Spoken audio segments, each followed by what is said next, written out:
টি-20 বিশ্বকাপের আগে বিরাট পাওনা বিরাট কোহলির। আইসিসির ওয়ানডে টুর্নামেন্টে সেরা খেলোয়াড়ের শিরোপা পেলেন বিরাট কোহলি।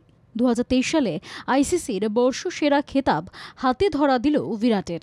চলতি বছরে ভারতের সিনিয়র ব্যাটার বিরাট কোহলিকে 2023 সালের আইসিসি পুরুষদের ODI cricketer of the year ঘোষণা করা হয়েছে, যেখানে তিনি ফর্মে ফিরে এসে বেশ কয়েকটি রেকর্ড ভেঙেছেন, বিশেষত সচিন তেন্ডুলকরের 49টি ওডিআই সেঞ্চুরির রেকর্ড।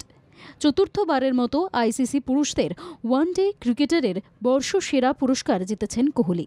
দিল্লিতে জন্মগ্রহণকারী এই ক্রিকেটার 2012, 2017 এবং 2018 সালে এটি জিতেছেন। এর ফলে কোহলি প্রথম ক্রিকেটার হিসেবে 4বার এই পুরস্কার জিতেছেন। কোহলি 17টি ওয়ানডেতে 72.47 গড়ে 1377 রান করে বছর শেষ করেছিলেন, যেখানে 6টি সেঞ্চুরি ছিল। এছাড়াও তিনি ঘরের মাটিতে ভারতের বিশ্বকাপ অভিযানে 765 রান সংগ্রহ করবেন, যেখানে আহমেদাবাদে ফাইনালে অস্ট্রেলিয়ার কাছে হেরে men in blue runners up হয়েছিল। সামগ্রিকভাবে ফরম্যাট জুড়ে কোহলি গত বছর 36 ইনিংস থেকে 2048 রান সংগ্রহ করেছিলেন।